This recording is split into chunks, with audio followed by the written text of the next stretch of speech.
आज हम लोग chapter number 21 building blocks of life cell and tissues discuss करेंगे। ठीक है, इसमें हम लोग सेल्स क्या होता है और टिश्यूज क्या होता है इसके बारे में जानेंगे। सो ठीक है, ये जो है एनआईओएस की बुक से लाइन बाय लाइन है, क्लास 10th की book, chapter number 21, line by line this is.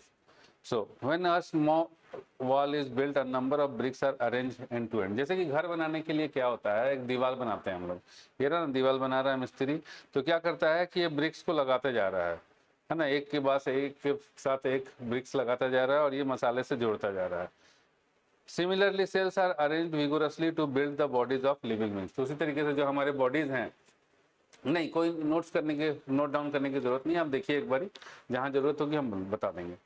ठीक है, एनआईओएस की बुक की लाइन बाय लाइन है, तो जहां जरूरत होगी हम बता देंगे, तो आप बुक एनआईओएस का बुक का पीडीएफ खोलिएगा, वहां से फिर नोट डाउन कर लीजिएगा। ठीक है, अभी साथ के साथ करने की जरूरत नहीं है, अभी जितना हो पाता है आपको शॉर्ट में उतना करिए, पूरा करने का जरूरत नहीं है।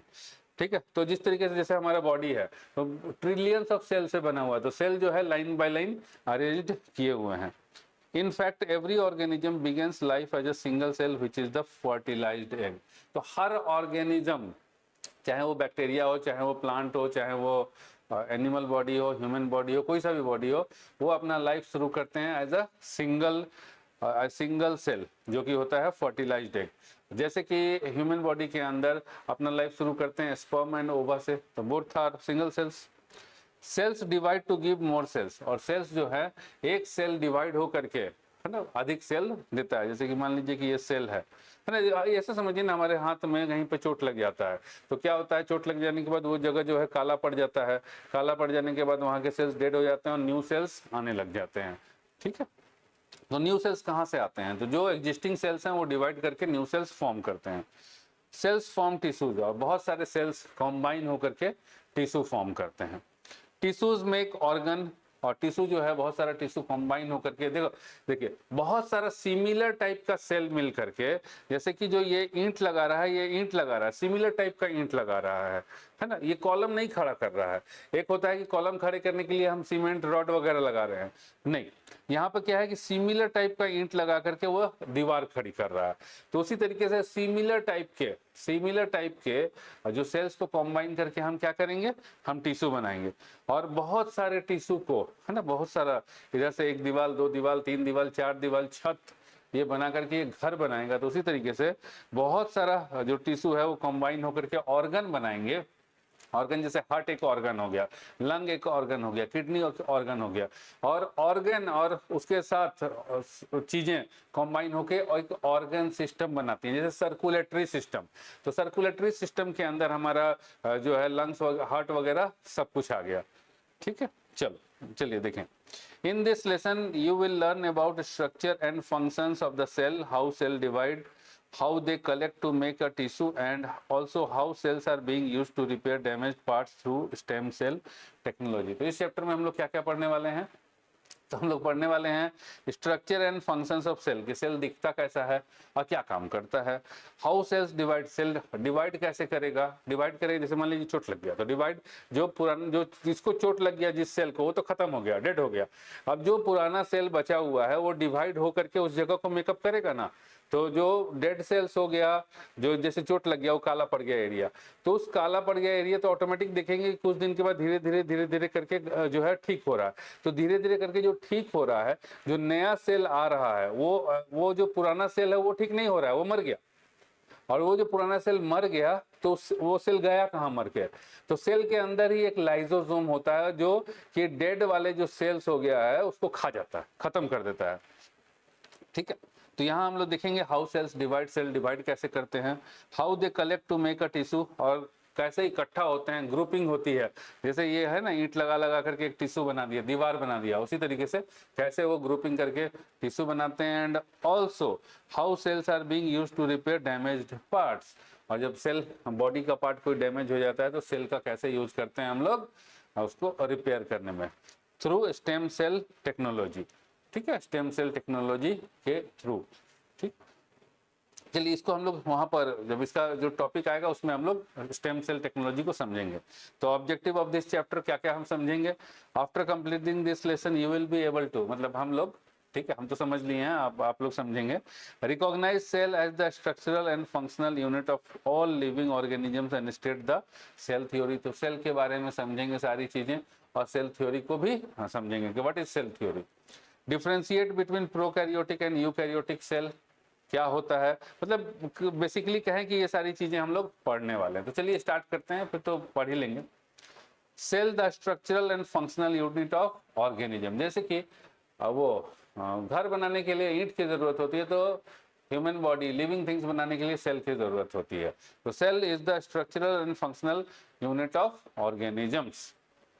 The invention of microscope helped in the discovery of the cells. Cells तो था बहुत साल पहले से, लेकिन दिखता नहीं था। जैसे एटम जो था बहुत साल से, मतलब जब से धरती आया है, धरती के ना आने से उससे भी पहले से एटम्स एंड मॉलिक्यूल्स हैं, लेकिन दिखते नहीं थे।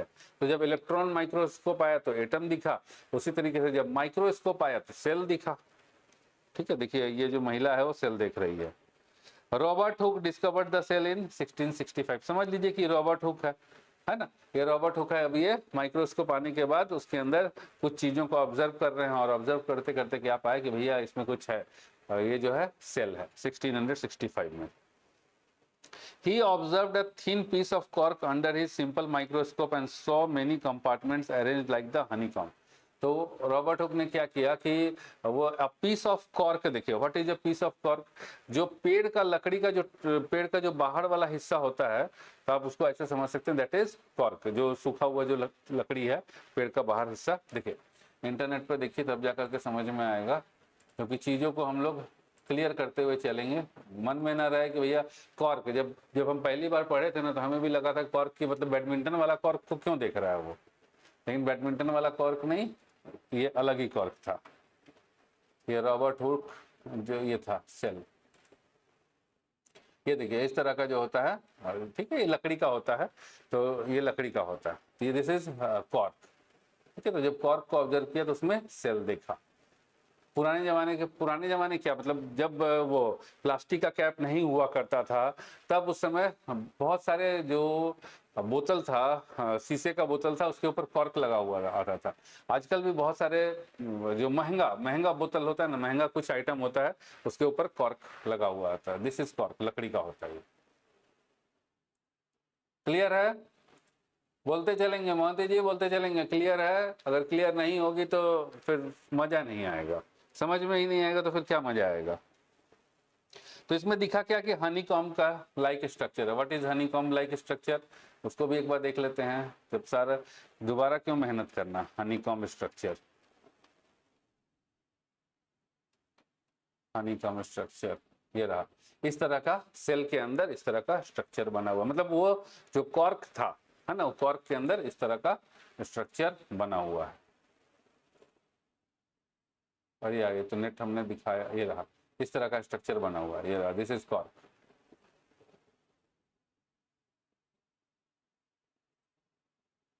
है ना, कॉर्क दिखा था कि नहीं दिखा था भैया? कॉर्क में भी हमने वो देखिए कॉर्क क्या होता है वो भी दिखा देते हैं। हमें लगता है कहीं मिस्टेक हो गया क्या कॉर्क में। दिस इज कॉर्क, ये रहा कॉर्क। चलिए आइए,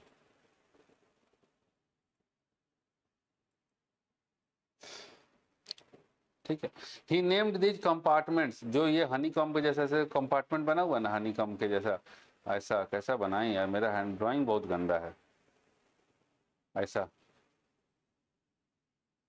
ठीक है, ऐसा ही ऐसे समझिए ना, कंपार्टमेंट जो बना हुआ है, इसको इन्होंने कहा सेल्स, है ना, खाली जगह सेल्स। तो he named these compartment cells, Latin में सेला मतलब कंपार्टमेंट, है ना, जगह, कंपार्टमेंट है ये रखा। इसका सेल्स का मतलब होता है कंपार्टमेंट लैटिन में। सेल थ्योरी, अब आते हैं हम लोग सेल थ्योरी के ऊपर। Soon a cell theory was formulated by two German biologists, M.J. Schleiden and 1833 and T Schwann in 1839। तो जैसे ही जब सेल की पता चल गया कि भैया सेल की डिस्कवरी हो गई, जैसे कि भारत की खोज हो गई। भारत की खोज किसने की थी? इंडिया का खोज किया था। बताइए जरा, इंडिया का खोज किसने किया था? वास्को डी गामा ने, है ना। तो सब लोग जो है बाहर से लोग इंडिया के ऊपर आने लगा। इंडिया तो था बहुत पहले से, ऐसा नहीं ना है कि भैया वास्को डी गामा ने खोजा तब जाके इंडिया मिला। इंडिया तो पहले से ही था, लेकिन बाहरी दुनिया से कांटेक्ट जो है इंडिया का वास्को डी गामा ने कराया।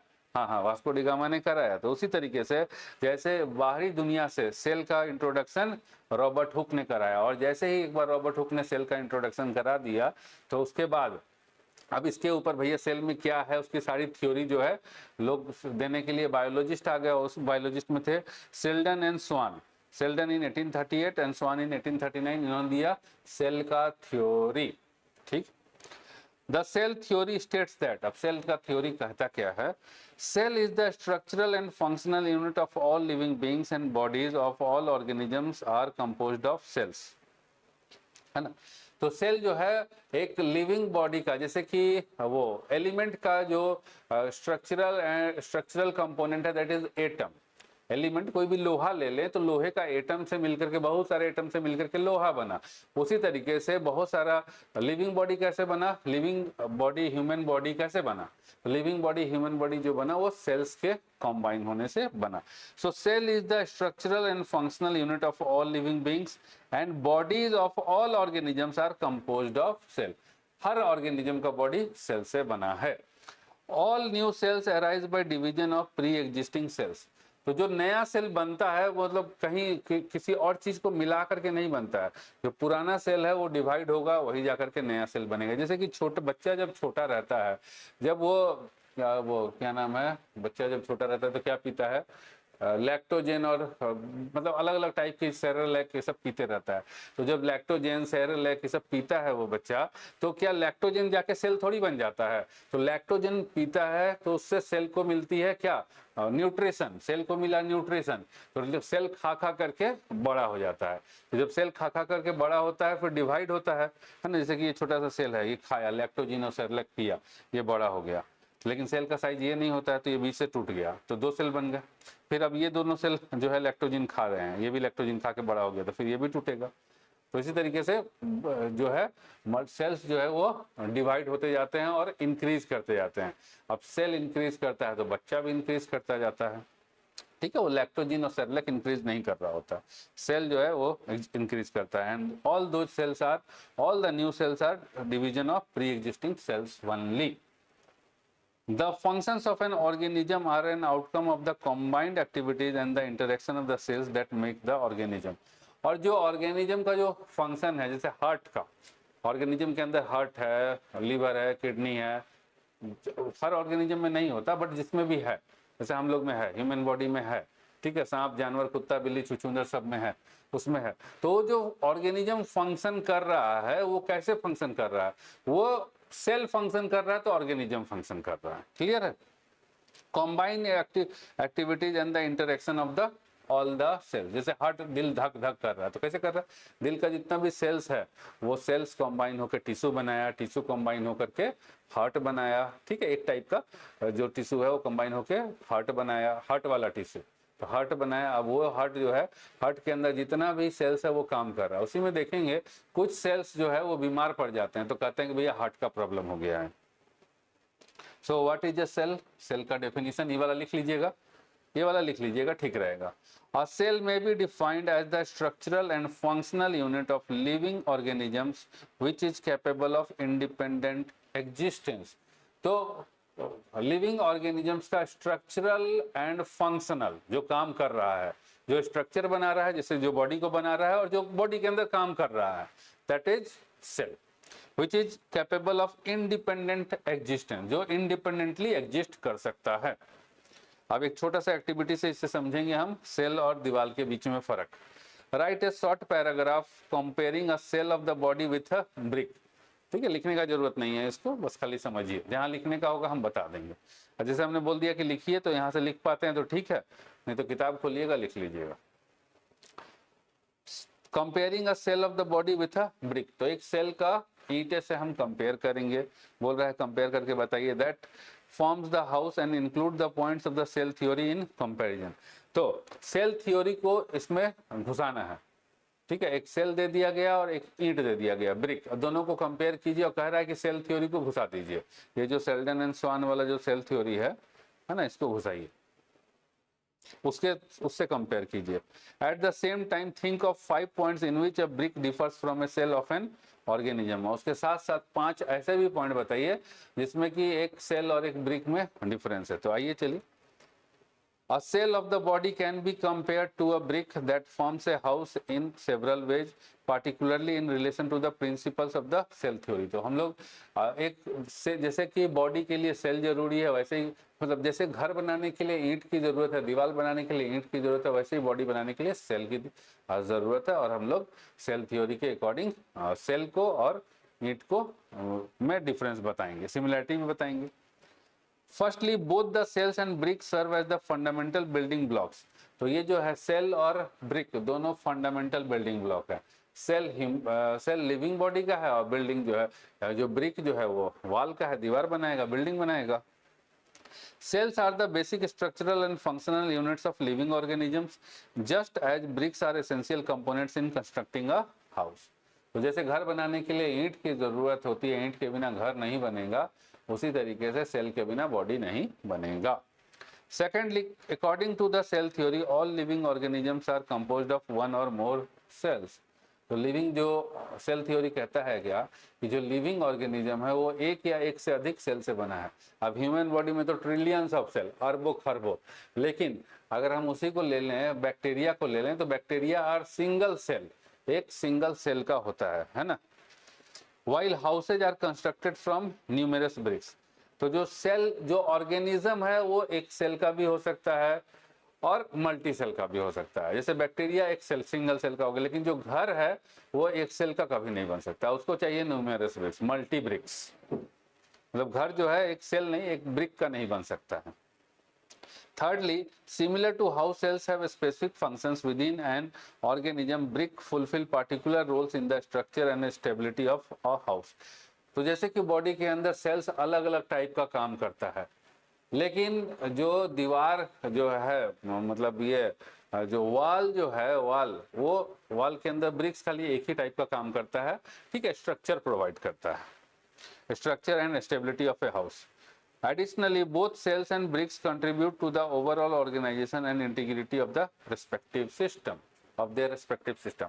तो अगर देखा जाए तो सेल्स और ब्रिक्स अपने जो रिस्पेक्टिव सिस्टम है उसको वो ऑर्गेनाइज करके बनाते हैं, मतलब ऑर्गेनाइजेशन बनाते हैं, एक संस्था बनाते हैं। However, there are notably differences between a brick and a cell। तो डिफरेंस भी है कुछ भाई, ब्रिक अलग है, सेल अलग है। Bricks are inanimate objects. तो इनएनिमेट मतलब नॉन लिविंग, ठीक है। तो bricks are inanimate objects made of non living material such as clay और concrete, whereas cells are living entities containing various organelles and capable of metabolic activity। तो BRICS क्या है, is an inanimate object, ये non living है और non living thing से बना है। सेल्स क्या है, सेल्स जो है वो एक लिविंग एंटिटी है और वो बहुत सारे ऑर्गेनल्स को मिल करके बना है। देखिए जो बॉडी है वो बहुत सारा सेल्स मिल करके बना है, लेकिन एक सेल के अंदर भी बहुत सारी चीजें होती हैं, है ना।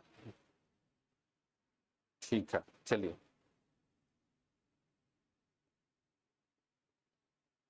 जैसे कि इसको ऐसे समझा जाए, जैसे चाय पत्ती, जैसे चाय बनाते हैं हम लोग, तो चाय बनाते हैं तो चाय में दूध डालते हैं, चाय पत्ती डालते हैं, चीनी डालते हैं और क्या डालते हैं, पानी डालते हैं, है ना।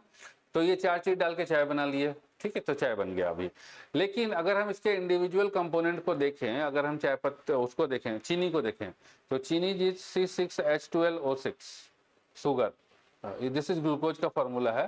तो ये ग्लूकोज है, तो ग्लूकोज भी भैया कार्बन से, हाइड्रोजन से, ऑक्सीजन से बना है, तो इसमें भी बहुत सारी चीजें हैं। तो उसी तरीके से जो है जो आपका सेल है, तो सेल तो ठीक है, सेल बहुत सारा सेल मिलकर के बॉडी बना है, लेकिन एक सेल भी बहुत सारे ऑर्गेनल्स को मिला करके बना है।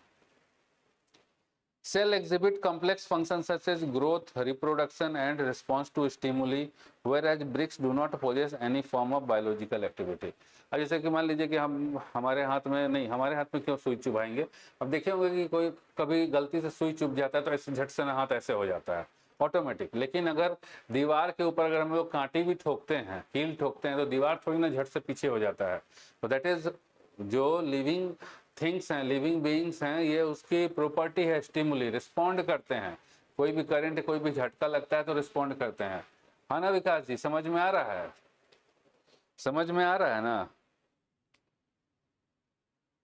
जैसे ऑफिस में बॉस 4 को बात सुना दिया तो झटका लगता है ना।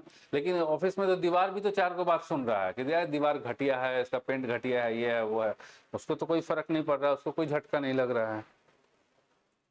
चलिए, सेल्स एग्जिबिट कॉम्प्लेक्स फंक्शंस, हाँ ये तो हो गया है ना। तो सेल्स जो है वो बायोलॉजिकल एक्टिविटी परफॉर्म करते हैं। जैसे जो हम लोग खाना पीना खाते हैं, तो खाना पीना पचाता कौन है? सेल्स पचाता है, ईंटा थोड़ी पचा पाएगा खाना पीना। Further more cells have the capacity for self repair and regulation. तो जैसे कि मान लीजिए कि दीवार में कहीं पे छेद हो गया, तो ईंट अपने आप थोड़ी ना भर लेगा, लेकिन अगर शरीर में, शरीर का कोई पार्ट हो गया, कहीं पे छेद हो गया, ठीक है, तो सेल जो है उसको अपने आप सेल्फ रिपेयर कर लेगा। Whereas bricks do not possess such ability। दीवार में कांटी ठोक देंगे, छेद हो जाएगा, तो वो अपने आप कैसे भर लेगा? फिर अगर मान लीजिए भरना है तो हमको पुट्टी ला करके उसको भरना पड़ेगा। Further more cells have the capacity of, ये तो हो गया भैया।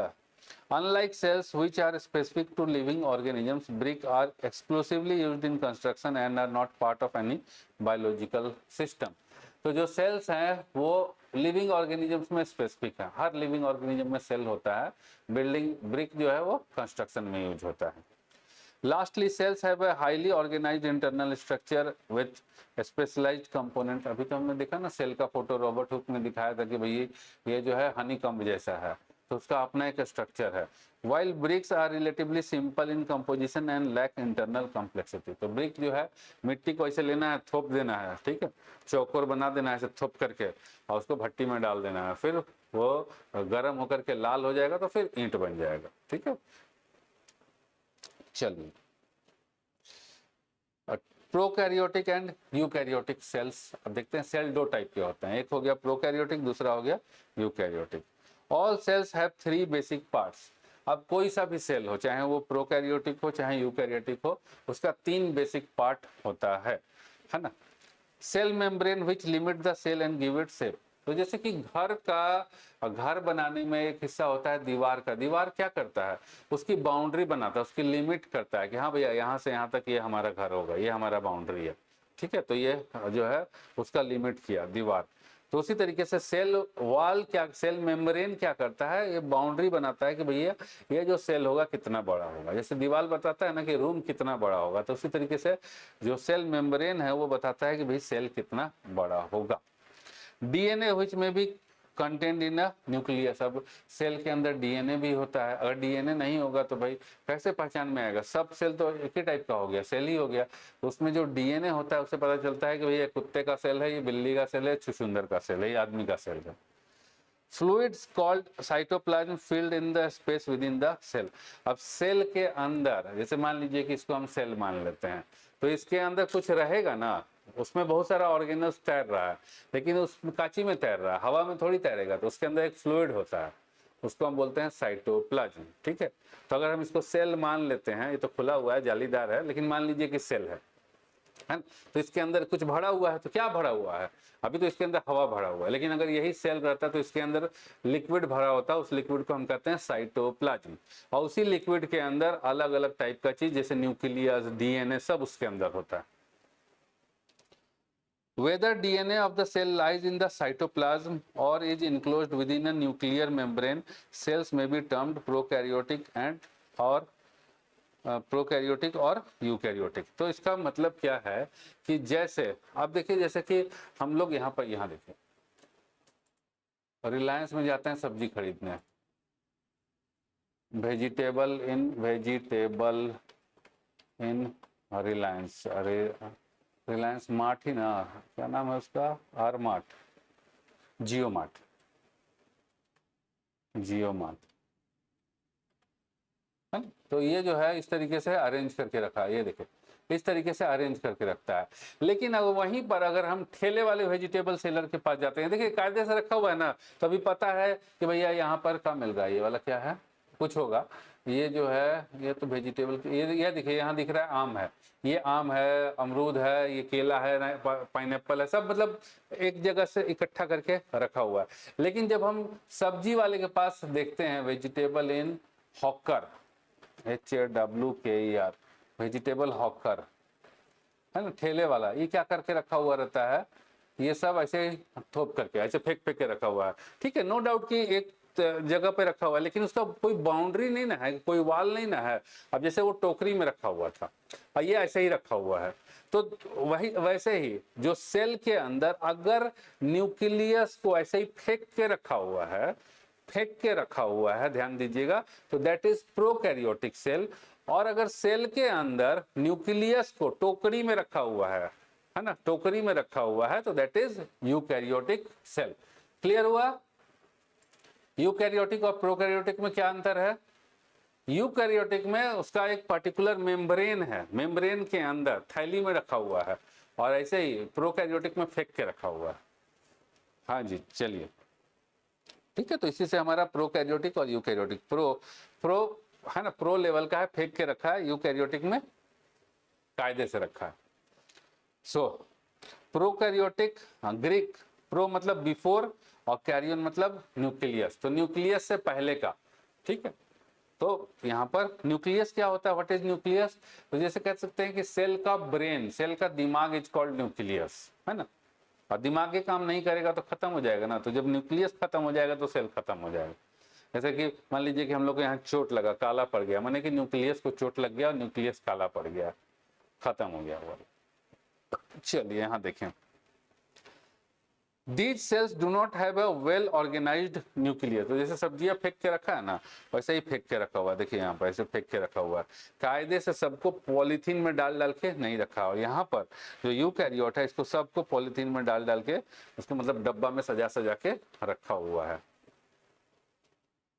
The genetic material in is a single molecule of DNA lying in the cytoplasm. और जो जेनेटिक मटेरियल होता है वो क्या होता है? जैसे डीएनए टेस्ट करा लो भैया इसका, तो जो डीएनए टेस्ट कराएंगे, तो जो हमारा प्रोकैरियोटिक का जब डीएनए टेस्ट कराएंगे तो उसका पाएंगे क्या कि जो जेनेटिक मटेरियल है ना, डीएनए, वो यहाँ पर साइटोप्लाज्म में पड़ा हुआ है, ऐसे ही पड़ा हुआ है, ठीक है, सिंगल मॉलिक्यूल। और जो ह्यूमन बॉडी का डीएनए होता है ऐसे होता है ना, इस तरीके से, इसका सिंगल मॉलिक्यूल जो भी है, ये सिंगल मॉलिक्यूल है, बस खाली इतना ध्यान में रखिए, सिंगल मॉलिक्यूल। अब स्ट्रक्चर कैसा है उसका नहीं पता, अभी देखेंगे, स्ट्रक्चर नहीं पढ़ना है, अगर पढ़ना होगा तो वो भी बताएंगे। जो ह्यूमन बॉडी में होता है उसका शेप हेलिकल होता है, इस तरह का शेप हेलिकल होता है। मॉलिक्यूल कैसा होता है वो हम लोग रेलिवेंट चैप्टर में देखेंगे। Not only is the nuclear membrane absent, तो इसमें क्या है कि देख रहे हैं ना, छितराया हुआ है, तो इसका टोकरी नहीं है, तो इसका जो न्यूक्लियर मेम्ब्रेन टोकरी, ठीक है, वो एब्सेंट है। Cell organelles like mitochondria, lysosomes, endoplasmic reticulum, chloroplast, nucleolus etcetera are also not present in prokaryotic cell. तो इस प्रोकैरियोटिक सेल में केवल ऐसा है कि न्यूक्लियस तो होना जरूरी है ना, न्यूक्लियस तो होना, दिमाग तो होना जरूरी है। दिमाग नहीं होगा तो कैसे पता चलेगा कि क्या काम करना है, ठीक है। तो यहाँ दिमाग तो होना जरूरी है, दिमाग है लेकिन ऐसे ही फेंका हुआ है दिमाग, ठीक, कायदे से नहीं रखा हुआ है। लेकिन दिमाग के साथ साथ यहाँ पर इसके अंदर बहुत सारे चीजें नहीं है जो टोकरी में ही रहनी चाहिए, जैसे कि माइटोकॉन्ड्रिया टोकरी में ही रहता है, मतलब मेम्ब्रेन में रहता है। दीज आर मेम्ब्रेन बाउंड, सब टोकरी में रहने वाला चीज है, टोकरी के बाहर नहीं रहेगा, और इसके अंदर टोकरी ही नहीं है, ठीक है। तो इसमें माइटोकॉन्ड्रिया नहीं है, ये दिस इज प्रोकैरियोटिक सेल, इसमें माइटोकॉन्ड्रिया नहीं है, लाइसोसोम नहीं है, एंडोप्लाज्मिक रेटिकुलम नहीं है, क्लोरोप्लास्ट नहीं है, न्यूक्लियोलस नहीं है। तो जितने भी टोकरी में रहने वाले सामान हैं वो इसके अंदर नहीं है। क्यों? क्योंकि इसके अंदर पन्नी या टोकरी इसके अंदर नहीं है, ठीक है। एग्जाम्पल हो गया bacteria and blue green algae. तो प्रोकैरियोटिक सेल किस में पाए जाते हैं? तो bacteria and blue green algae में पाए जाते हैं। अब बाकी सब में आदमी से लेकर पेड़ पौधा से लेकर सांप छुछुंदर बिल्ली तक में ये वाला सेल होता है यूकैरियोटिक, जिसके अंदर हर चीज कायदे से फिट की गई है। तो इसीलिए बैक्टीरिया जो हमला करता है वो बहुत तेजी से हमला करता है, क्योंकि उसका दिमाग जो है छितराया हुआ है, तो जब मर्जी तब हमला कर देते हैं अजीब तरीके से। चलिए आइए, यूकैरियोटिक सेल, यू का मतलब ट्रू और कैरियन का मतलब न्यूक्लियस। तो इसका जो न्यूक्लियस था, इसका जो दिमाग था ऐसे छितराया हुआ था, ट्रू दिमाग नहीं था। लेकिन इसका दिमाग जो है वो ट्रू दिमाग है, मतलब मेम्ब्रेन बाउंड है, ठीक है। ये देखिए दिमाग जो है, दिस इज न्यूक्लियस, सही तरीके से एकदम टोकरी में रखा हुआ है, ठीक। जैसे हम लोग का दिमाग खोपड़िया जो है, जैसे खोपड़ी में तो बहुत सारा सेल्स होगा, लेकिन ऐसे मानिए कि हमारा जो दिमाग है वो इसके अंदर रखा हुआ ना सही तरीके से, कायदे से। DNA is enclosed in A nuclear membrane forming a nucleus. अब डीएनए इसमें कहाँ होता है, तो इसमें जो डीएनए होता है न्यूक्लियर मेम्ब्रेन में होता है, फॉर्मिंग अ न्यूक्लियस। तो ये जो है हमारे पास न्यूक्लियर मेम्ब्रेन हुआ, न्यूक्लियर मेम्ब्रेन के अंदर न्यूक्लियस होता है, उसमें डीएनए होता है। इसका जो डीएनए होता है, इसमें जो डीएनए होता है वो उसमें क्या नाम है, क्लोरोप्लास्ट में, जो लिक्विड है, ठीक है, लिक्विड के अंदर छितराया हुआ है कहीं पे। The genetic material is made of 2 और मोर डीएनए मॉलिक्यूल। तो इसमें जो डीएनए मॉलिक्यूल है 2 या 2 से अधिक मॉलिक्यूल से बना हुआ है जेनेटिक मटेरियल, और इसमें जो जेनेटिक मटेरियल बना हुआ है वो सिंगल मॉलिक्यूल डीएनए का है, ठीक है। इसमें 2 या 2 से अधिक मॉलिक्यूल डीएनए का है, which are present as a network of chromatin fibers when the cell is not dividing। तो जब सेल डिवीजन नहीं हो रहा होता है, जैसे कि मान लीजिए कि अभी हम लोग एकदम फिट फाट फाइन है, कुछ नहीं, ठीक है, और कभी चोट लग जाए तो क्या होता है, जब तब सेल डिवीजन होता है। लेकिन जब चोट नहीं लगा रहता है, जब सेल डिवाइड नहीं कर रहा होता है, तब जो हमारा डीएनए मॉलिक्यूल है, जो हमारा जेनेटिक मटेरियल है, जो कि 1 या 2 से अधिक डीएनए मॉलिक्यूल का बना हुआ है, तब वो प्रेजेंट होता है नेटवर्क ऑफ क्रोमेटिन फाइबर्स, मतलब ऐसे रेसा रेसा प्रेजेंट होता है। तब वो ऐसे समझिए कि वो डिवाइड होने का काम तो नहीं कर रहा है, लेकिन जब चोट लग जाता है तो वो रिपेयरिंग स्टार्ट करता है, और धीरे धीरे देखेंगे कि चोट ठीक होता है, तुरंत नहीं ठीक हो जाता है। खाली मूवी में ऐसा होता है कि जो हीरो है उसको विलेन जो है एकदम मतलब हमला कर दिया, घायल कर दिया, उसका ऑपरेशन चल रहा है, और बस ऑपरेशन से जागते ही जाकर के विलेन को मार आता है। खाली वो मूवी में होता है, रियल लाइफ में नहीं होता है ऐसा, क्योंकि छोटा सा चोट लग जाए तो उसको ठीक होने में महीनों लग जाते हैं। Membrane bound organelles such as mitochondria, endoplasmic reticulum, lysosome, chloroplast, nucleolus etc. are present within the cytoplasm। और साइटोप्लाज्म के अंदर बहुत सारा टोकरी है, तो टोकरी जिसका जिसका टोकरी है ना, मतलब बहुत सारे मेम्ब्रेन्स हैं, तो उसमें पर्टिकुलर मेम्ब्रेन वाले ऑर्गेनल्स प्रेजेंट हैं, ठीक है। जैसे माइटोकॉन्ड्रिया है, ये भी मेम्ब्रेन बाउंड है, सब मेम्ब्रेन बाउंड ऑर्गेनल्स हैं। क्लियर है, बता देंगे क्लियर है, है कि क्लियर नहीं होगा तो टोकरिया से बाहर निकल जाएगा दिमाग ना, फिर दिक्कत हो जाएगा। बताइए क्लियर है तो फिर आगे बढ़ा जाए, और कोई दिक्कत है तो फिर पूछिए।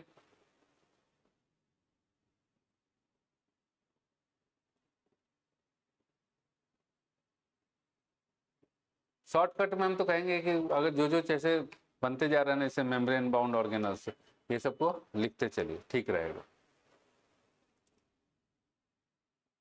हाँ ना, बहुत ज़्यादा इन्फॉर्मेशन है ना, ठीक है, कोई बात नहीं, ऐसा ही होता है, सभी इन्फॉर्मेशन को प्रोसेस करना है, ठीक है। हाँ बिल्कुल बिल्कुल करना पड़ेगा, रिवाइज तो करना ही पड़ेगा, बिना रिवीजन के नहीं होगा, कम से कम बेसिक तो जान जाएं। अब एग्जाम्पल हो गया cells of plants, fungi, protozoa and animals. मतलब बैक्टीरिया के सेल को छोड़ दें, ये बैक्टीरिया का सेल है, ठीक है, प्रोकैरियोटिक। तो बाकी सारे ऑर्गेनिज्म जिसमें आ गए प्लांट, फंजाई, प्रोटोजोआ और एनिमल्स, इस सभी के जो सेल्स हैं वो ये रहे यूकैरियोट्स, पूरा वेल डेवलप्ड, वेल ऑर्गेनाइज्ड।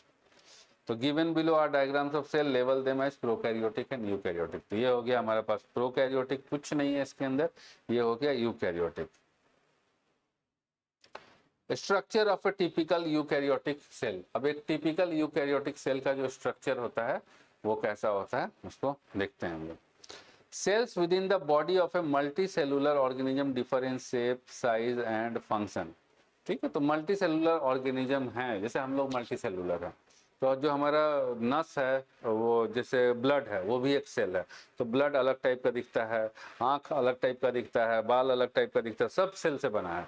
तो सब जो सेल है अलग अलग और टाइप का है, अलग अलग शेप का है, अलग अलग साइज का है, और काम अलग अलग है, ठीक है।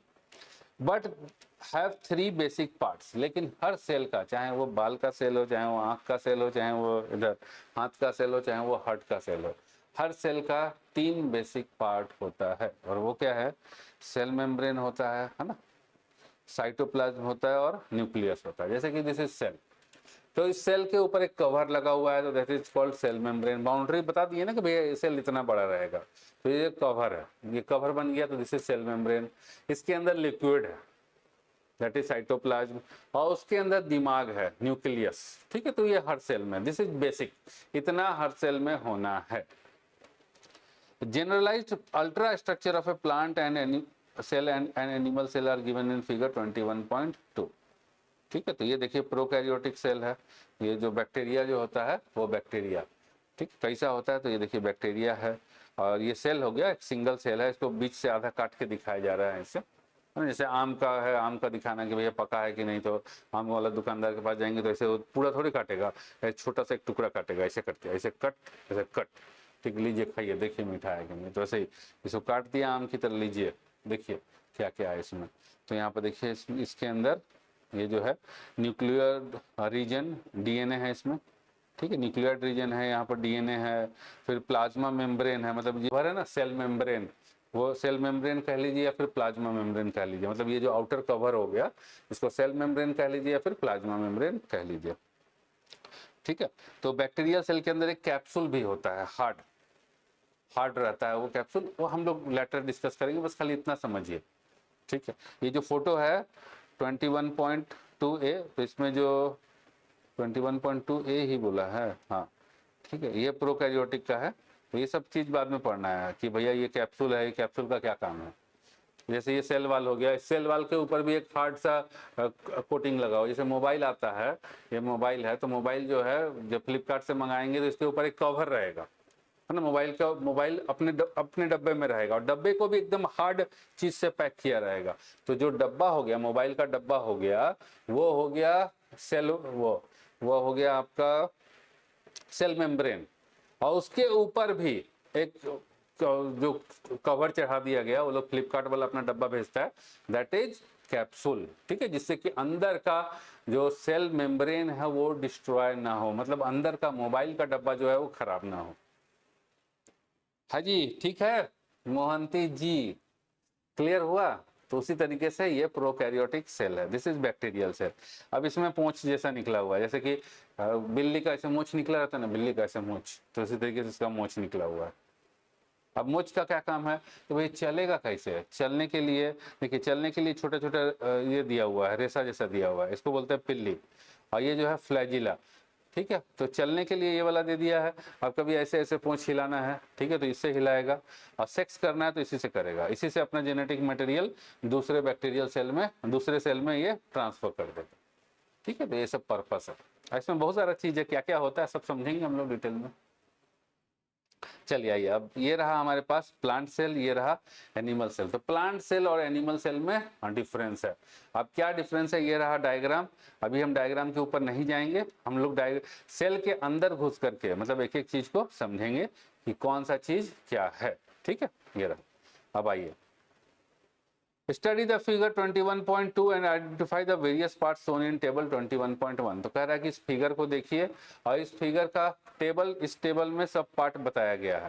तो हम लोग पार्ट देखेंगे फिर फिगर को देखेंगे। Parts common to both animal and plant cell. तो एनिमल एंड प्लांट सेल में जो कॉमन होता है वो क्या होता है, तो ये होता है cell membrane. Cell membrane animal cell में भी होता है, सेल मेम्ब्रेन प्लांट सेल में भी होता है, क्लियर है।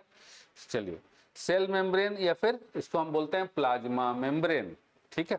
ये बाहर वाला कवर, जैसे कि ये रखे तो ये बाहर वाला कवर, दिस इज बाहर वाला कवर। अब ये जो है इसके अंदर ये जो पीला वाला दिख रहा है ना, ये जो ब्लैक कवर दिख रहा है, ब्लैक वाला के बाद ये बाहर में जो है जैसे सेल वाल, प्लांट में एक सेल मेम्ब्रेन के ऊपर, ताकि प्लांट हार्ड रहे, एनिमल बॉडी तो सॉफ्ट रहता है। अब इसके ऊपर लकड़ी चीज दीवार थोड़ी बना देंगे कि हार्ड हो जाए प्लांट को, लेकिन हार्ड होने की जरूरत है, बचने की जरूरत है, तो वो हार्ड रहता है। तो उसके ऊपर एक सेल वाल भी होता है, ठीक है, सेल मेम्ब्रेन भी होता है। अब इसी के ऊपर देखे होंगे कोई कोई आदमी जो है वो प्लांट जैसा बन जाता है, कोई बीमारी है जिसमें वो प्लांट जैसा दिखने लग जाता है। तो ऐसा क्यों दिखने लग जाता है ना, वो ऐसा इसलिए दिखने लग जाता है, हम मतलब हमको पता नहीं है, लेकिन होगा ऐसा कि भैया उसके सेल मेम्ब्रेन के ऊपर एक सेल वाल फॉर्म हो गया, है ना। ये वाला आदमी देखिए ना, person looking like tree, person, वो बीमारी है, कोई बीमारी है, पर्सन लुकिंग लाइक ट्री। अरे यार ये तो ट्री लुकिंग लाइक पर्सन बना दिया, डिजीज। अरे यार क्या दे रहे हो boss.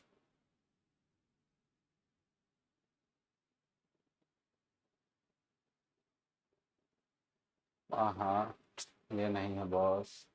Person becoming, person human लिख देते हैं, human, human becoming tree like, बीमारी, बिकमिंग ट्री लाइक ये डिजीज। आगे लगाते हैं disease, DISEASE, disease in which human becoming, become होगा यार, बिकमिंग नहीं होगा। देखिए हाथ जो है ऐसा बन गया एकदम, है ना, पेड़ के जैसा बनते जाता है, तो होगा कुछ सेल मेम्ब्रेन के ऊपर सेल वाल बन रहा है, तो जिसकी वजह से ये ऐसा होते जा रहा है हार्ट। ठीक, कोई बीमारी होगा, अब क्या है हमको नहीं मालूम, और ना ही सिलेबस में कवर अप है, नहीं पढ़ना है। क्लियर। चलिए, तो ये हो गया सेल मेम्ब्रेन। तो की फीचर्स देखिए, सेल मेम्ब्रेन की की फीचर्स क्या है, ये कैसा होता है, a thin delicate membrane enclosing the cell. ठीक है, तो सेल रहेगा किस चीज के अंदर, तो एक झिल्लीदार, एक पतला सा डेलिकेट मेम्ब्रेन जिसके अंदर सेल रहेगा। Forms outermost covering in animal cell and inner to cell wall in plant cell. तो एनिमल सेल में ये रहा सेल वॉल, ठीक है, ऊपर वाला, और अंदर में जो जो प्लांट सेल होता है, तो सॉरी, एनिमल सेल में सेल मेम्ब्रेन, और जो प्लांट सेल होता है उसमें सेल वॉल, और उसके बाद अंदर में सेल मेम्ब्रेन। ये देखिए, ये हरा वाला जो दिख रहा है दिस इज सेल वॉल, और ये जो ब्लैक का जो दिया है boundary that is cell membrane. ठीक है, जिसको हम प्लाज्मा मेम्ब्रेन भी कहते हैं। और यहाँ पर बाहर वाला ही सीधा सीधा बाहर वाला हो गया cell membrane. Selectively permeable, selectively permeable का मतलब क्या है कि जैसे कि ये जो है, अगर इसके अंदर, अगर मान लीजिए कि हम अपना हाथ को पानी में डुबाएंगे तो हाथ थोड़े ना फूल जाएगा, नहीं फूलेगा। लेकिन कुछ कुछ ऐसा चीज होता है, जैसे कि मान लीजिए कि हम इसके ऊपर डिटॉल लगा रहे हैं या मूव लगा रहे हैं, तो मूव का लिक्विड जो है वो अंदर खींच लेता है। पानी लगाएंगे तो पानी को अंदर खींच नहीं लेगा वो, लेकिन मूव का लिक्विड, जैसे हम मूव लगाएंगे तो मूव में जो दवाई है उसको वो अंदर खींच लेगा। तो सेलेक्टिवली परमिएबल मतलब हर चीज को वो अंदर नहीं जाने देता, प्रिवेंट करता है। फंक्शन क्या क्या है, selectively permeable so allows only selected substances to pass in and out of the cell। तो ये सेलेक्टिवली परमिएबल है, ये अंदर बाहर बहुत, अब जैसे कि बाहर निकलेगा, क्या निकलेगा, पसीना निकलेगा, खून थोड़े बाहर निकल जाएगा। अगर खून बाहर निकल गया ऐसे ही, नॉर्मल आदमी हाथ बैठा हुआ ऐसे बैठा हुआ है, यहाँ से खून भग भग बाहर निकल रहा है तो मरिए जाएगा। ठीक है, तो सेलेक्टिवली कि अंदर क्या जाएगा बाहर क्या जाएगा, उसमें सिलेक्शन है। Protect cell from injury, cell को इंजरी होने से बचाता है। अब हम लोग जो मार्केट से आलू प्याज सब्जी लेकर के आते हैं, पॉलीथीन की पन्नी में लेकर के आते हैं, क्यों लेकर के आते हैं कि भैया आलू को जो है इंजरी ना हो, मतलब गिर ना जाए। ठीक, maintain shape of the cell, और ये जो सेल का शेप मेंटेन करता है, जैसे इस शेप का सेल है, हाँ, इस शेप का है सेल, तो ये हो गया ना भैया, ये शेप मेंटेन कर रहा है। हाँ जी विकास मोहंती जी बताइए जरा, ठीक है कि नहीं, क्लियर है, एवरीथिंग इज क्लियर और नॉट।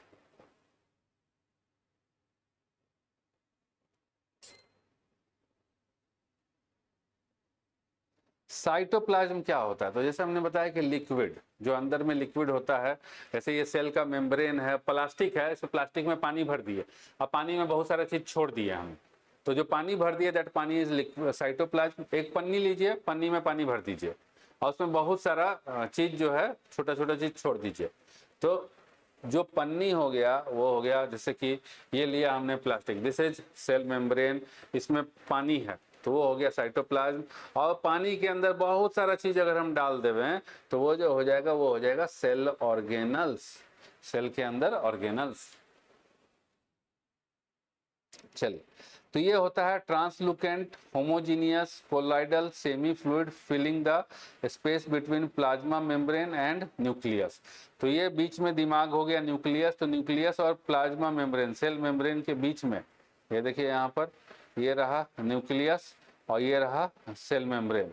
तो इसके बीच में जो लिक्विड भरा हुआ है, ये रहा, इसके बीच में जो लिक्विड भरा हुआ है, ये सब दिख रहा है, these liquids are called cytoplasm.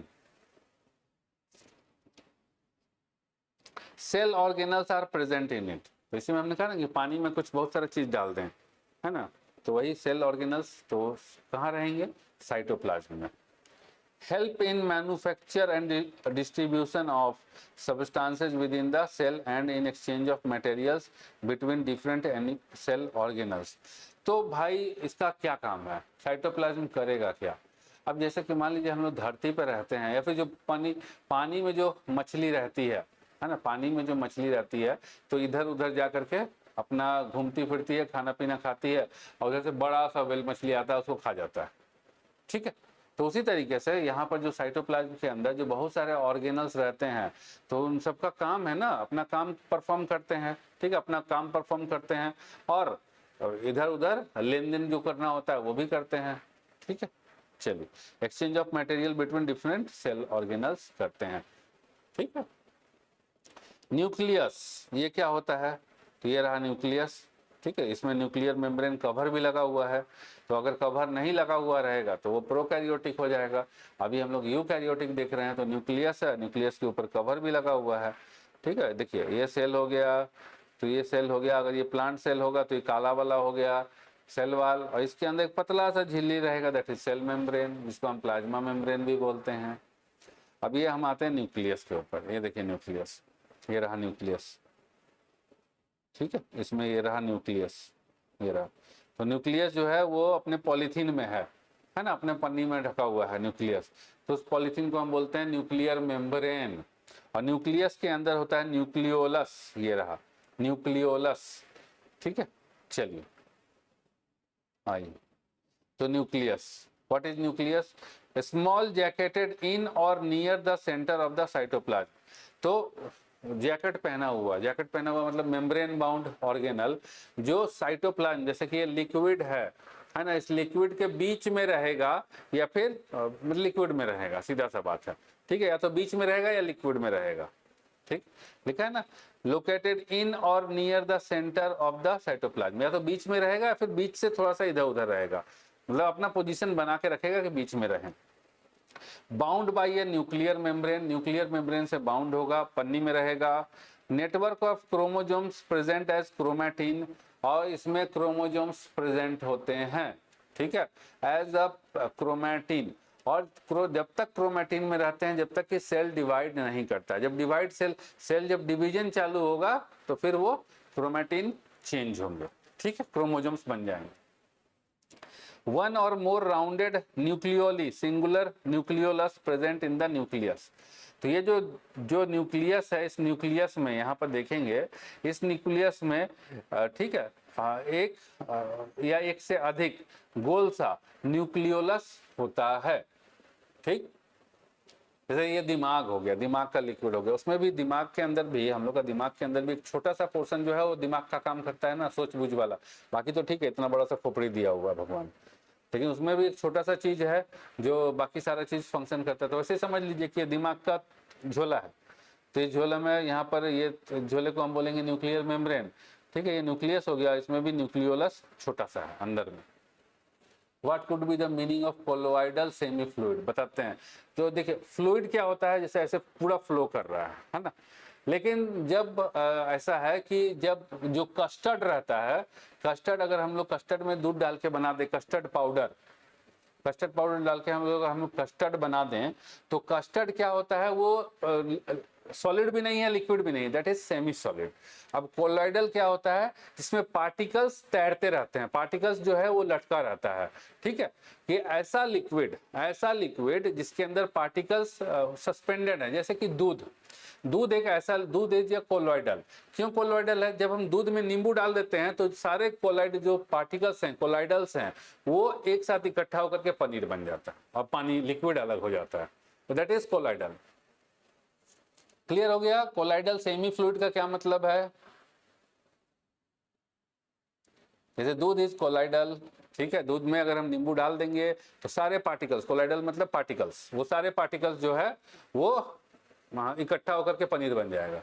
चलिए हाँ ठीक है, कोई भी डाउट होगा ऐसे पूछ लीजिएगा, बता देंगे। फंक्शन क्या करता है, काम क्या करेगा, coordinates the activities of the entire cell. हम कहते हैं कि दिमाग है, पूरा सेल का जो एक्टिविटी है ये कोऑर्डिनेट करता है। कंटेन्स द जेनेटिक मटेरियल और डीएनए, तो इसमें जेनेटिक मटेरियल या फिर कहिए उसको डीएनए इसके अंदर होता है। ठीक है, चलिए नेक्स्ट है cell organelles found in cytoplasm. अब ये जो लिक्विड है, सेल का लिक्विड, जैसे ये पानी है, पानी में बहुत सारी चीज डाल दी है, अब क्या क्या चीज डाल दी है उसके बारे में देखते हैं। तो पहला सेल ऑर्गेनल्स है वो है एंडोप्लाज्मिक रेटिकुलम, ER, इस तरीके का, इस शेप वाला को देखते हैं कहाँ पे है।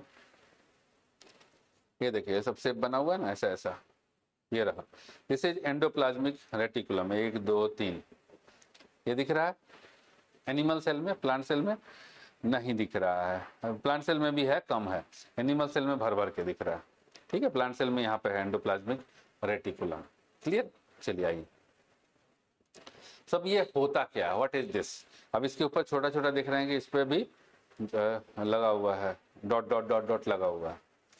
तो irregular network of double membrane in the cytoplasm, तो ये है इरेगुलर नेटवर्क, है ना। नेटवर्क जैसे हो गया, एक सीधा रोड जाता है, एक रोड ऐसे ऐसे ऐसे खिचड़ी टाइप का बना दिया है ना, इसका जो है खिचड़ी टाइप का बना दिया है। इसका इनकम टैक्स को भेज करके इसका सर्वे कराना पड़ेगा कि क्या है, ऐसा बना दिया। ठीक, तो ये इस तरह का बना हुआ है इरेगुलर नेटवर्क, नेटवर्क जो है रेगुलर नहीं है।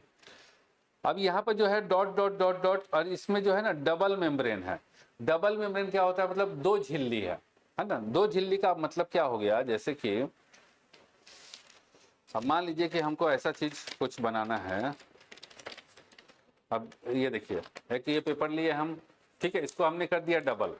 अब दिस इज डबल मेंबर, अब ये, अब इसको हम ऐसे ऐसे ऐसे ऐसे शेप में डाल दिए। तो अभी समझ लीजिए कि दिस इज डबल मेम्ब्रेन हो गया ना, इसका दो मेम्ब्रेन, एक मेम्ब्रेन एक मेम्ब्रेन दो मेम्ब्रेन, और इसके अंदर सारा मटेरियल जो भी इसका ऑर्गेनल रहेगा ER वाला, वो इसके अंदर रहेगा, इस डबल मेम्ब्रेन के अंदर रहेगा। तो डबल मेम्ब्रेन इस तरीके से, और ये इरेगुलर। ठीक, और इसके ऊपर छोटा छोटा चीज लटका हुआ है, इसके ऊपर छोटा छोटा चीज लटका हुआ है। एंड व्हाट इज दैट छोटा छोटा चीज जो लटका हुआ है, जो काला काला दिख रहा है यहाँ पर, हर जगह नहीं दिख रहा है, कहीं कहीं दिख रहा है, व्हाट इज दिस, तो ये होता है राइबोसोम। ठीक है, राइबोसोम्स में be present on endoplasmic reticulum. तो कह रहा है कि मे बी प्रेजेंट, तो ये वाला हिस्सा पे नहीं प्रेजेंट है, ये वाला हिस्सा देखिए नहीं प्रेजेंट है, यहाँ पे प्रेजेंट है। तो प्रेजेंट और मे नॉट बी प्रेजेंट। ये जो है क्या है, एंडोप्लाज्मिक रेटिकुलम क्या करता है, gives rigidity to the cell. अब सेल को ये रिजिडिटी देता है, ठोस बनाता है सेल को। helps in the synthesis and transport of various proteins and fats within the cell to the outside।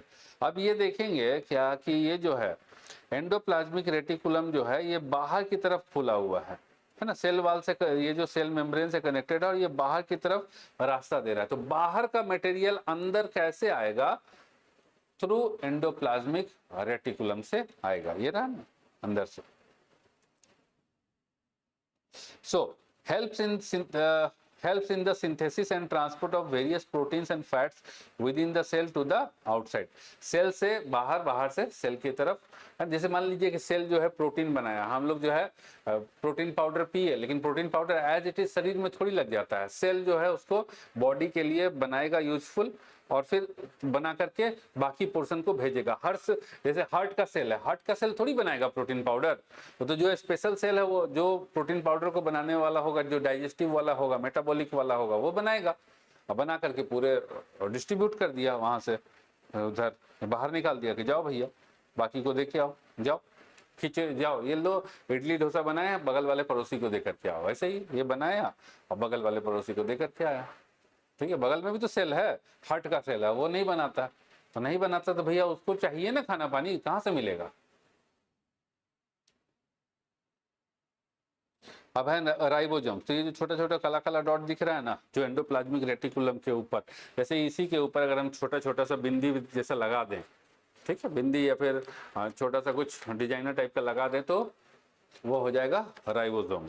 आइए, ग्रैन्यूल्स दानेदार, जैसे गेहूं रख दें, ऐसे गेहूं रख दिए, ठीक है, उसके ऊपर। तो granules either scattered freely in the cytoplasm or attached to the endoplasmic reticulum. तो ये जो है क्या होते हैं, राइबोसोम्स क्या होते हैं, ये दानेदार होता है, ग्रेन्यूल्स मतलब दानेदार, ठीक है, जैसे कि चावल छिड़क दिए कहीं पर, है। तो जैसे यहाँ पर देखिए, मान लीजिए कि ये साइटोप्लाज्म है, तो इसमें हमने चावल लिया और छिड़क दिया, तो कुछ चावल जो है वो ये भी इसी के अंदर है, तो कुछ चावल इसके ऊपर आकर के चिपक गया, यहाँ पर बैठ गया इसके ऊपर पे, ठीक है, एंडोप्लाज्मिक रेटिकुलम के ऊपर, और कुछ चावल जो है वो इस साइटोप्लाज्म के अंदर तैर रहा है।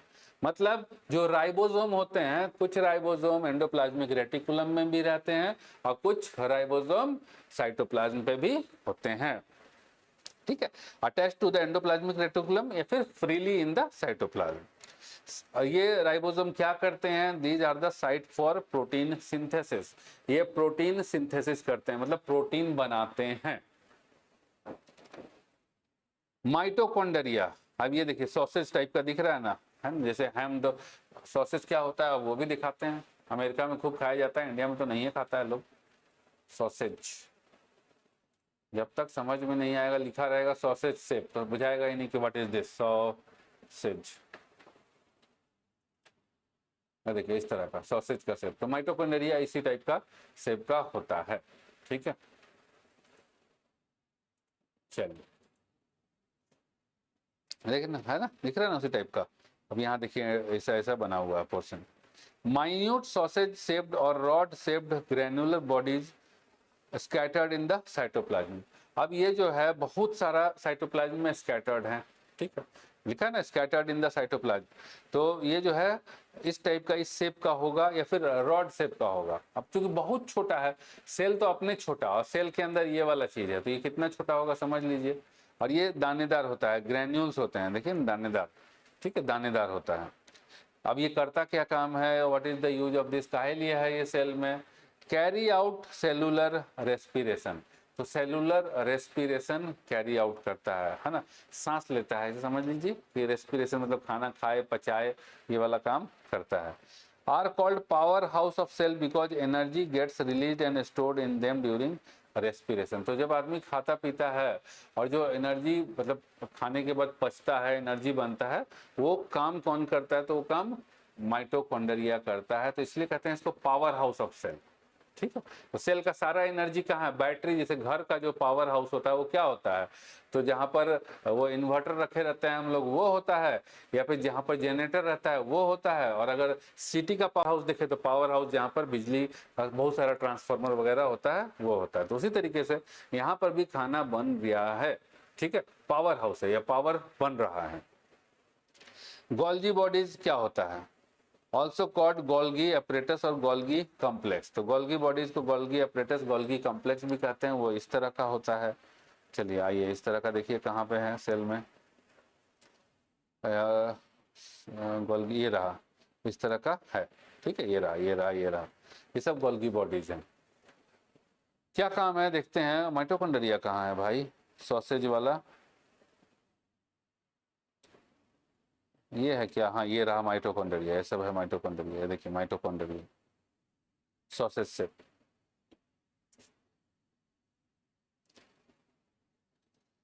चलिए गोल्गी बॉडी जब ये करते क्या है, स्टैक्स ऑफ फ्लैटेंड सैक्स और small vesicles generally located near the nucleus, तो ये न्यूक्लियस के पास रहते हैं, ठीक है। और जैसे कि थैली ले लीजिए, झोला, ठीक है, झोला ले लीजिए, और झोला को, ठीक है, फ्लैट झोला, उसमें थोड़ा थोड़ा हल्का हल्का पानी भरिए, उसको एक के ऊपर एक लेयर लगाते जाइए, तो वैसा ही है ये, लेयर लेयर स्टैक्स एक के ऊपर एक रखा हुआ, ठीक है, इसे एक के ऊपर एक इकट्ठा कर दिया, जैसे कि मान लीजिए कि ये जो है झोला टाइप का है ना, तो ये अलग अलग जो है ऐसे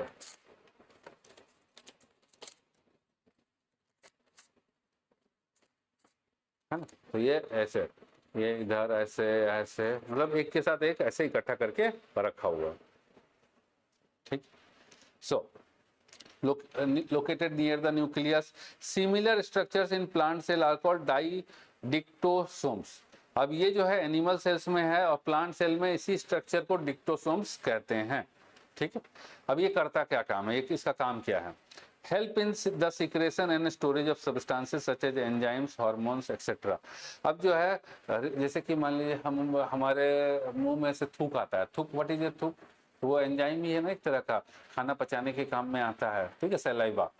तो ये उसी तरह के, और बॉडी में बहुत सारा एंजाइम्स और हार्मोन्स होता है, इंसुलिन भी एक हार्मोन है, बहुत सारे एंजाइम्स और हार्मोन्स होते हैं। तो ये जो गोल्जी बॉडीज है ये एंजाइम और हार्मोन रिलीज करता है, ठीक है, और उसको स्टोर करके भी रखता है, जरूरत पड़ने पर रिलीज करेगा। भाई स्टोर रखेगा, इकट्ठा रखेगा तब भी ना रिलीज करेगा। जैसे भूख लगती है तो हम लोग जाते हैं, घर में खाना बना के रखा रहता है, भूख लगती है तो खाना बनाने जाते हैं, तो खाना बनाने के लिए सारा सामान, आलू प्याज दाल चावल सब रखा रहता है ना घर में, तब ना खाना बनाते हैं। तो उसी तरीके से जैसे कि अब जब हम लोग खाना खाते हैं तो मुंह में सलाइवा फॉर्म होता है, तो सलाइवा जो फॉर्म होता है ना, थूक, वो कहाँ से, वो रखा हुआ है, थैली में रखा हुआ है, गोल्जी एपरेटस जो है, ये पतला पतला जो झोली रखा हुआ है उसमें रखा हुआ है, फिर वो रिलीज करता है। लाइसोसोम्स, ये रहा लाइसोसोम्स, ये कहाँ पे है भाई, यहाँ पर यहाँ नहीं डाला है। कितना चीज डालेगा, एक सेल में 75 चीज है, 75,000, ठीक है, कितना को डालेगा, तो नहीं डाला है लाइसोसोम। तो समझ लीजिए कि दिस इज लाइसोसोम होता है, ये भी छोटा सा चीज होता है, बहुत खतरनाक। सो लाइसोसोम्स आर स्मॉल वेसिकल्स और सैक्स, मतलब थैली टाइप का, ये भी छोटा सा थैली टाइप का, ठीक, कंटेनिंग डाइजेस्टिव एंजाइम्स। अब जैसे जो हम लोग खाना खाते हैं तो खाना पचाने के लिए जो है हमारे गट बैक्टीरिया होता है ना, गुड बैक्टीरिया जो होता है वो बॉडी के अंदर होता है, गुड बैक्टीरिया हमारा खाना पचाता है, ठीक है, जो हम लोग खाते हैं उसको डाइजेस्ट करता है। लेकिन सेल के अंदर तो खाना कौन पचा रहा है, सेल पचा रहा है ना, तो सेल के अंदर लाइसोसोम्स हैं। तो लाइसोसोम्स आर स्मॉल वेसिकल्स और सैक्स कंटेनिंग डाइजेस्टिव एंजाइम्स, है ना, ये डाइजेस्ट करेंगे, which destroy and digest the worn out cell parts. लेकिन ये कौन किस चीज को डाइजेस्ट करेंगे, जैसे कि हम लोग मान लीजिए कि किसी का हाथ में चोट लग गया, जो ये काला पड़ गया, अब उसको ठीक होने में बहुत टाइम लग जाता है, धीरे धीरे धीरे करके ठीक होता है। तो बताएं कि ठीक कैसे होता है, जो पुराना सेल है वो डिवाइड कर करके नया सेल फॉर्म होगा, लेकिन जो सेल डेड हो गया है वो कैसे खत्म होगा, तो ये लाइसोसोम क्या करता है, ठीक है, सेल के अंदर ही होता है वो, जो डाइजेस्टिव एंजाइम जो होता है वो रिलीज कर देता है, और जो डेड सेल है उसको वो डाइजेस्ट कर जाता है, खा जाता है, ठीक है, मतलब ऐसा एंजाइम जो अपने ही सेल को खा जाता है, which destroy and digest the worn out cell part, जो सेल का पार्ट डिस्ट्रॉय हो गया या फिर खराब हो गया उसको डाइजेस्ट कर जाता है।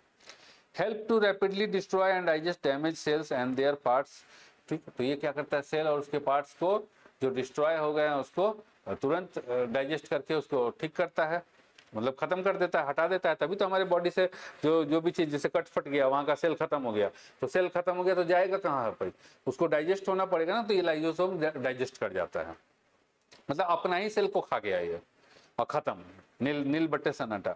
Hence these are also known as suicide bag, तो इसलिए इसको सुसाइड बैग भी कहते हैं, क्योंकि अपने आप का ही जान ले लिया है ना, सेल का ही जान ले लिया।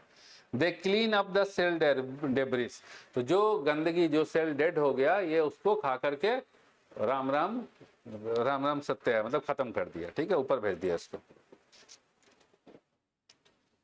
पार्ट्स अदर देन ऑर्गेनल्स, अब ऐसे पार्ट्स जो ऑर्गेनल्स नहीं है, ठीक है, और हैं लेकिन वहां पर हैं।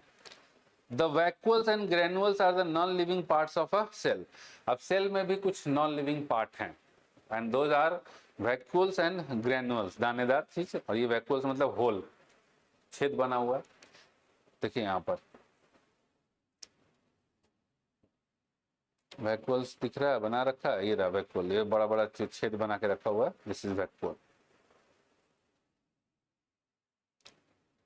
These are fluid filled membrane bound spaces, तो ये जो है फ्लूइड फील्ड और मेम्ब्रेन बाउंड वो है, स्पेसेज है, मतलब खाली जगह है, ठीक है, थैली है, पॉलीथीन है, पानी भर के रखा हुआ, खाली है, उसमें कुछ है नहीं, मतलब उसमें कुछ वो लिविंग टाइप का कुछ नहीं है। Large size vacuoles in plants and smaller and fewer ones in animals, तो जो प्लांट में होते हैं वो बड़े बड़े वैक्यूल्स होते हैं, और जो एनिमल सेल में होता है वो छोटे वैक्यूल्स होते हैं। ये क्या काम करता है भैया, बड़ा छोटा क्यों, तो प्लांट में, ये प्लांट खाना बनाता है तो प्लांट के खाने को स्टोर करके रखता है, help in storage of water and other substances, ठीक है, तो पानी और अदर सब्सटेंसेस को स्टोर कौन करेगा, तो प्लांट में तो बहुत ज्यादा स्टोरेज की जरूरत है, तो ये वैक्यूल ही करेगा, ठीक है, खाली है भैया, थैली है तो थैली में रख लो, पानी भर के रखो। Granules, these are small particles, crystals और ड्रॉपलेट्स। तो छोटा छोटा दानेदार चीज रहता है जो उसके अंदर साइटोप्लाज्म में। Granules containing starch, fat etcetera serve as food for the cell. अब जैसे कि सेल को, जैसे मान लीजिए कि कोई आदमी है, अब 4-5 दिन खाना नहीं खाया तो मर थोड़े जाएगा। तो 4-5 दिन खाना नहीं खाया तो उसका सेल कैसे जिंदा रहेगा? तो उसके सेल के अंदर ग्रेनुअल्स हैं। What are granules? तो स्टार्च, फैट एक्सेट्रा जो भोजन का काम करते हैं, ठीक है, फूड फॉर द सेल। चलिए, parts found in plant cell only. अब ऐसे पार्ट्स को हम देखेंगे जो केवल प्लांट सेल में पाए जाते हैं। चलिए, name of the part and structure. तो यह हो गया सेल वाल। तो सेल वाल केवल प्लांट सेल में होता है। तो पहले होगा सेल मेम्ब्रेन, उसके ऊपर होगा सेल वाल, ठीक है, जिससे कि वो प्लांट सेल टफ बना रहे हैं। की फीचर्स क्या है इसके? Outer rigid, protective, supportive and semi transparent covering of a plant cell made of cellulose. तो सेल वाल जो है वो सेलुलोज का बना होता है और रिजिड होता है, ठोस होता है, ठीक है। जो सेल मेम्ब्रेन होता है वो सॉफ्ट होता है, लचीला होता है, ये ठोस होता है। प्रोटेक्टिव सपोर्ट हो ना। फंक्शन क्या करता है? Provide a definite shape and rigidity to the cell. अब सेल को एक डिफिनिट शेप और रिजिडिटी देता है। जैसे कि अगर हम लोग अपना यहाँ दबाएंगे तो दब गया, लेकिन प्लांट को दबाइएगा तो प्लांट नहीं दबेगा, ठीक।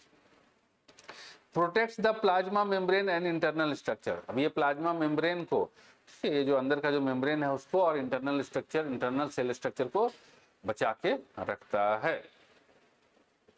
चलिए, नेक्स्ट है हमारे पास जो प्लांट सेल में पाया जाता है, प्लास्टिड्स। अब ये प्लास्टिड्स क्या होते हैं? Plastids are of 3 types, chloroplast, chromoplast and leucoplast. 3 type का प्लास्टिड होता है जो प्लांट सेल में पाया जाता है। Chloroplast are green. तो जो प्लांट ग्रीन दिखते हैं वो ड्यू टू क्लोरोप्लास्ट दिखते हैं। तो chloroplast are green. They possesses photosynthetic pigment, chlorophyll and carotenoids.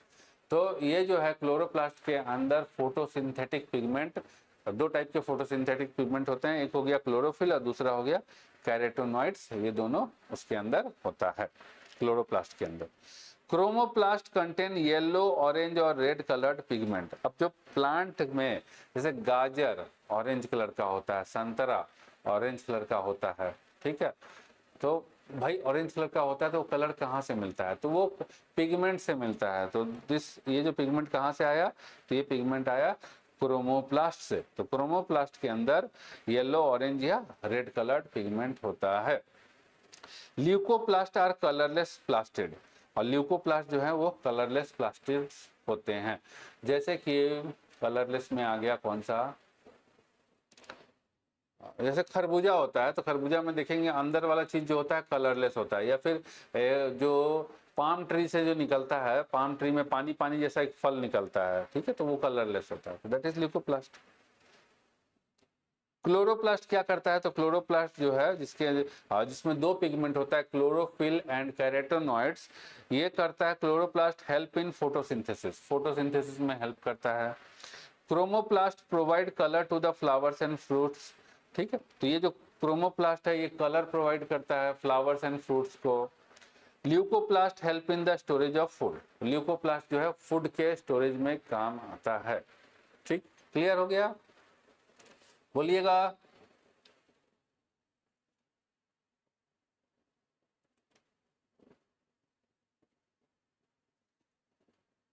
Parts found in animal cell only.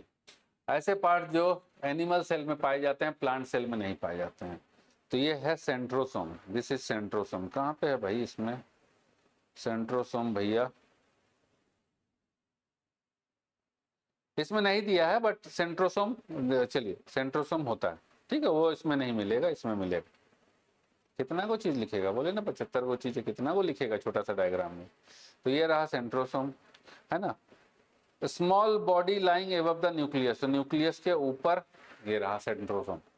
Consist of 2 granules called centrioles. इसके अंदर इसमें 2 स्मॉल ग्रेनुअल्स होते हैं जिसको सेंट्रियोल्स कहते हैं, ठीक है। 2 दानेदार चीजें जिसको सेंट्रियोल्स कहते हैं। Participate in cell division and help in spindle formation during cell division. तो ये सेल डिवीजन में पार्टिसिपेट करता है। जैसे हमने कहा था ना कि chromosome as a chromatin fibre ये रहता है, ठीक है। तो जब सेल डिवीजन नहीं कर रहा होता है तो, लेकिन जब सेल डिवीजन कर रहा होता है तो फिर ये क्रोमोजोम बनता है ना। तो वही कहा कि participate in cell division and help in the spindle formation. तो जैसे बनता है ना क्रोमोजोम, ऐसे बनेगा, ये सब बनेगा, सब देखेंगे हम लोग, ठीक है। तो ये हेल्प करता है सेल डिवीजन में, spindle formation during cell division. ये केवल एनिमल सेल में होता है, सेंट्रोसोम। प्रोटोप्लाज्म क्या होता है, व्हाट इज प्रोटोप्लाज्म? चलिए इसको यहाँ से हम लोग कल करेंगे, एक दिन में का चीज नहीं है, एक दिन में सब, एक तो सारी चीजें जो है ये ओवरफ्लो हो जाएगा, इसको हम लोग कल करेंगे, ठीक है।